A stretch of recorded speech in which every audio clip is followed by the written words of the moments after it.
우리를 불러주셔서 감사드립니다.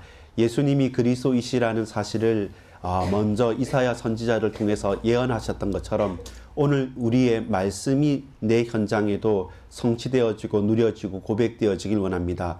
예언된 말씀, 기록된 말씀, 또 오늘의 우리 현장에 성취될 말씀을 붙잡고 가오니 주님 우리의 후대들과 가는 현장에 주님 역사해 주옵소서. 믿고 감사드립니다. 구주 예수 그리스도 이름으로 간절히 기도합니다. 아멘.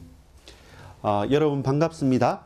오늘 저와 여러분이 이 아침에 이 주일날 질문하고 고백하고 붙잡아야 될 하나님의 말씀은 다른 어떤 것 이전에 우리에게 과연 나를 구원할 구속자, 구원자가 필요하느냐라는 질문에 대한 진지한 답이 필요합니다. 왜냐하면 뭐 구원받을 필요가 있어?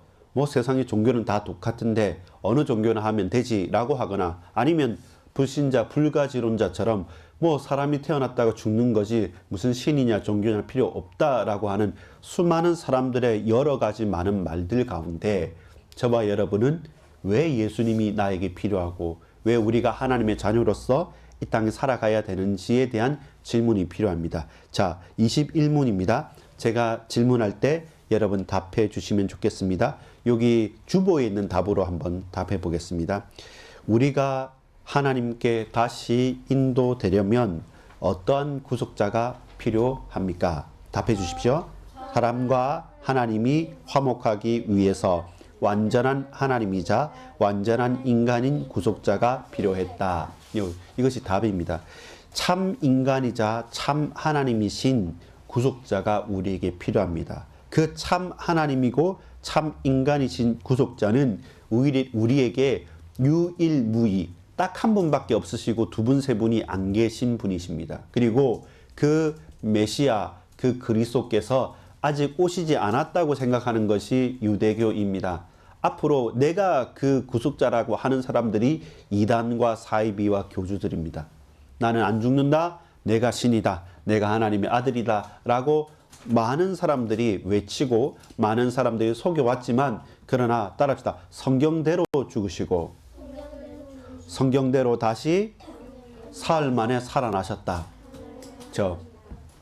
하나님의 말씀을 하나하나 그대로 성취하시고 이루시면서 성경대로 약속대로 오셨고 성경대로 그 사역을 오늘 이사야 9장의 말씀 보면 이방의 갈릴리에서 빛을 비추는 예수님의 본거지 예수님의 본 사역지가 가버나움과 갈릴리 그 나사렛에서 자랐던 모든 것 하나까지 베들레헴에서 태어났던 것 모든 것 하나까지 단 하나도 빠짐없이 하나님의 말씀을 그대로 이루는 사역의 증거였습니다. 그리고 공생의 공적 사역을 시작하는 약 3년 반이 되는 그 공생의 사역 가운데 세례를 받으신 이후부터 모든 그의 말씀과 행하시는 행동과 그가 하는 걸음 하나하나가 모든 것들이 말씀 성취의 온전한 하나님 말씀 성취의 흐름이 되어졌고 증거가 되어졌습니다. 그래서 오늘 저와 여러분이 고백할 단 하나 유일한 이름은 뭐냐?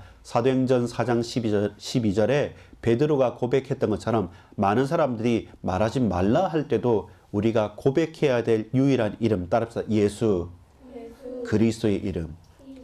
예수라는 이름은 자기 백성을 저희 죄에서 구원할 자이시고 그리스도라는 이름은 말 그대로 참 제사장, 참 왕, 참 선지자, 기름 부음을 받은 자 그 모든 역할들을 한 번에 다 하시는 메시아 그리스도께서 우리에게 오셨는데 그분이 누구시자 따라합시다. 오직 예수. 예, 그러면 질문을 다시 합니다. 여러분 다시 한 번 더 여러분 우리 유인물에 있는 거 가지고 한번 답해 봅시다. 우리가 하나님께 다시 인도되려면 왜 여기서 하나님께 다시일까요? 하나님 떠났잖아요. 하나님 떠나서 원죄, 자범죄 여러 가지 많은 세상의 풍속을 쫓는 그 죄악 가운데 그 죄의 결과로서의 죽음과 멸망 가운데 있는 저와 여러분입니다. 그래서 우리가 하나님께 다시 인도되려면 어떠한 구속자가 필요합니까? 답해 주십시오. 시작. 참 인간이자 참 하나님인 구속자가 필요합니다. 이게 중요한 거예요. 모든 사람들은 그냥 하나님이 왔다. 우리 인간과 상관이 없다. 또 어떤 사람은 우리 인간이 열심히 해야지 인간이지 하나님 눈에 보이지도 않는데 이렇게 세상의 종교와 세상 사람들은 말하는데 성경은 그리고 하나님은 우리에게 참 하나님이시면서 참 인간으로 구속자를 보내겠다고 약속하셨고 그대로 오셔서 그 증거로 뭐 하셨냐면 십자가에 죽으셨어요. 어떻게 신이 죽습니까? 근데 참 인간이기 때문에 죽으셨어요. 그리고 사흘 만에 부활하셔서 영원히 죽지 않으십니다. 어떻게 인간이 죽지 않습니까? 그분은 하나님이니까. 그게 가능합니까? 그렇습니다. 그래서 완전한 참 사람, 완전한 참 하나님, 그 역할을 동시에 함께 하시는 분이 누구시냐? 바로 성자 예수 그리스도이신 겁니다. 그래서 우리에게 어떻게 우리의 죄와 저주와 사단과 멸망의 모든 영적 문제와 근원적인 문제를 다 십자가상에서 못 박으시고 구원하신, 부활하신, 우리에게 증거를 주시고 지금도 하늘 보좌 우편에 앉으신 것 동시에 성령으로서 우리에게 역사하시는 예수 그리스도, 그분의 부활하신 주님의 그분의 말씀을 저와 여러분이 청종하는 것입니다. 핵심 개념입니다. 같이 읽어보겠습니다. 사람과 하나님이 화목하기 위해서 완전한 하나님이자 완전한 인간인 구속자가 필요했다. 사람과 하나님이 화목하기 위해서는 두 가지가 필요합니다.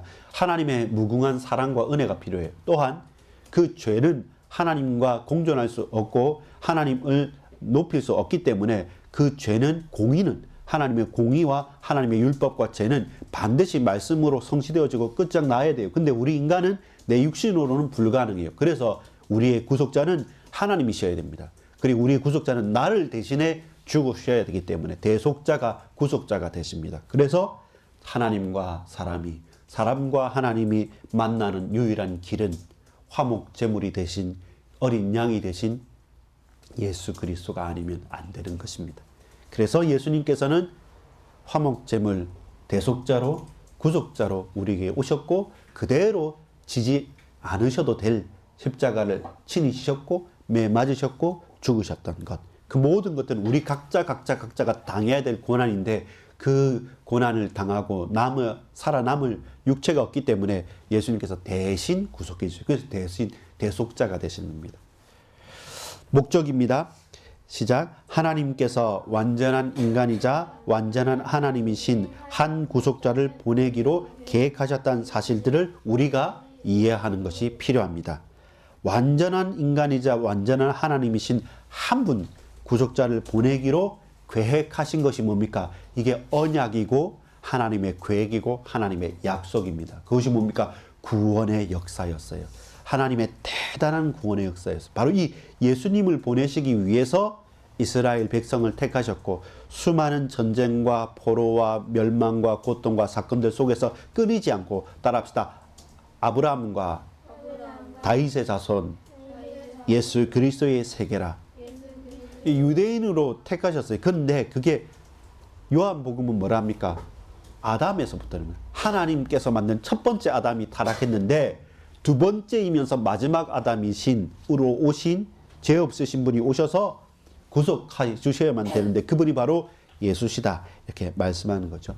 오늘 본문은 이사야 9장 1절에서 7절입니다. 거기에 우리 갈릴리의 사역이나 이방에 대한 빛이 되는 부분들 하나하나 말씀에 대한 역사가 많이 나오는데 우리 암송구절 9장 6절인데 6절 7절을 같이 읽어봅시다. 오늘 본문에 읽었던 이사야 9장 6절 7절을 우리 천천히 같이 읽어보겠습니다. 같이 읽어보겠습니다. 시작.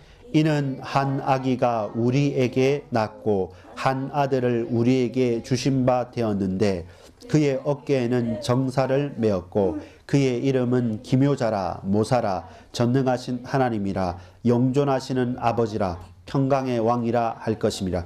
기묘자라 모사라는 게 뭐냐면 기이하고 신기하고 묘하신 분. 그 말은 뭡니까? 우리 인간의 이해와 이성과 상식으로는 마치 모든 것을 이해하기가 너무 힘들기 때문에 너무 이상하다. 또 기묘하다. 저 어떻게 저럴 수 있을까? 왜냐하면 예수님께서 오셔서 병자를 낫게 하셨어요. 죽었던 나사로를 부르셨어요. 풍랑이 일었을 때, 폭풍이 불었을 때, 바다에 바람이 불었을 때는 그 바람을 꾸짖으니까 잠잠해져요. 정말로 이상하지 않습니까? 정말로 헷갈리고 묘하지 않습니까? 그런데 그분을 내가 직접 봤다는 겁니다. 근데 그게 무엇입니까? 전부 다 사람이 할 수 없고 누구만 하실 수 있는 분, 하나님께서만 하실 수 있는 일이고 사역이 있던 거죠. 그러면 예수님이 누구시다? 완전한 인간의 몸을 입으셨지만 완전한 하나님으로 우리를 구원하기 위해 구속자로 오신 그분이기 때문에 그렇게 하셔야 되는 거죠. 그걸 나타내신 겁니다. 7절 읽읍시다. 그 정사와 평강의 더함이 무궁하며 또 다윗의 왕자와 그의 나라에 군림하여 그 나라를 굳게 세우고 지금 이후로 영원히 정의와 공의로 그것을 보존하실 것이라. 만군의 여호와의 열심히 이를 이루시리라. 아멘. 여러분, 우리가 하나님께 은혜를 입었고 하나님께 용서함을 받았습니다. 세상에는 죄를 지으면 벌금을 내거나 혹은 감옥에서 갇혀서 나의 자유를 제한당하거나, 여러분 그렇죠. 부모님과 여러분 가정에서나 학교에서 선생님들 가도 봐도 당번이 있고 주번이 있고 반장이 있고 서로 역할이 있고 시험 공부나 여러 학원만 다니더라도 잘하면 칭찬을 받고 못하면 책망을 받거나 벌을 서거나 하지 않습니까? 또 못했을 때는 가만히 있더라도 아주 잘하면 상을 받거나 또 부모님하고 약속을 해서 뭔가를 얻기도 하지 않습니까? 이것처럼 세상의 모든 것은 주고받는 것인데 구원의 은혜는 우리가 주고받을 수 있는 것이 아닙니다. 일방적으로 하나님의 은혜 가운데 우리에게 우리의 모든 죄악과 저주가 끝내버렸고, 그리고 용서함으로 우리가 하나님을 따릅시다. 아바 아버지라 부르짖는 겁니다. 나의 주 나의 하나님, 아바 아버지라 부르짖은 그 하나님의 은혜로 우리는 구원을 얻게 된 것입니다. 자, 마지막으로 문답합니다. 우리가 하나님께 다시 인도되려면 어떠한 구속자가 필요합니까? 주보 있는 것으로 읽어보겠습니다. 시작. 사람과 하나님이 화목하기 위해서 완전한 하나님이자 완전한 인간인 구속자가 필요합니다. 자, 이 은혜가 넘치기 원합니다. 우리가 이제 친구들을 만나고 세상 사람들이 전혀 예수님을 모른다 할지라도 그와 우리가 구원을 얻고 하나님과 화목하기 위해서는 완전한 하나님이자 완전한 인간이신 예수 그리스도, 그분이 나에게, 당신에게, 우리에게 필요합니다. 그것이 우리가 사는 길입니다. 라고 고백하는 저와 여러분 되기를 소망합니다. 기도하겠습니다. 아버지 하나님, 감사합니다. 이 땅에 우리에게 유일한 소망이 되신 분은 두 분, 세 분이 아니라 유일한 한 분 되신 예수 그리스도임을 믿습니다. 완전한 하나님이시면서 완전한 인간이기에 우리의 연약함을 다 아시고 또한 그 모든 문제와 사건을 다 넘어서서 초월하셔서 오직 예수 그리스도 그 이름으로 완전히 해결됐음을 믿습니다. 이제는 매일마다 이 예수 이름, 나의 구속자를 바라고 소망하면서 담대하게 그리스도의 제자로 증인으로 살아갈 수 있도록 역사해 주옵소서. 믿고 감사드립니다. 예수 그리스도 이름으로 간절히 기도 올리옵나이다. 아멘.